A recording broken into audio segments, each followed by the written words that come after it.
Экологический центр «Алроса» ежегодно создает проекты для детей и подростков, чтобы с самого детства прививать любовь и бережное отношение к природе.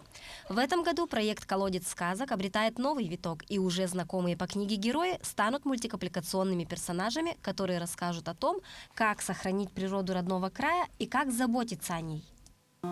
В этом году мы решили проект продолжить и выпустить мультфильм, учитывая пожелания наших читателей. Сейчас идет активная работа над подготовкой мультфильма. Согласовываем сценарии, отрисовку персонажей. Мультфильм будет также на 3 языках. Владислава Мунтян – одна из авторов 3 сказок, которые войдут в мультфильм о бережном отношении к природе. Девочка написала ее 2 года назад. Сказка о лисе Грязнули носит поучительный характер и рассказывает о том, что грязнулям сложно подружиться с другими обитателями леса и заслужить их уважение. Вообще сказка, так сказать, про лису, которая не ухаживала за своей норой, она там все вечно все переворачивала, она вечно мусорила. И за счет этого, естественно, у нее пропали друзья, с ней все перестали дружить, потому что она была грязнулей. Она не следила за экологией, и ей, было на это все равно. В принципе, а потом в конце лиса изменилась, все стало хорошо. Автор считает, что тема мультфильма актуальна всегда. В нем заложено стремление преподать ребенку урок про уважение к природе в доступной и веселой форме.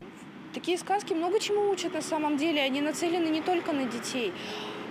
Они, конечно, написаны на такой детский лад, но если прочитает взрослый человек, он тоже многие выводы, наверное, сможет сделать, даже больше, чем ребенок. Потому что ребенок, в силу своего возраста, он может многое не понять. Издание сборника «Колодец сказок» на нескольких языках очень важно для сохранения языков коренных народов. Вопрос требует к себе пристального внимания и поддержки со стороны не только государства, но и компаний.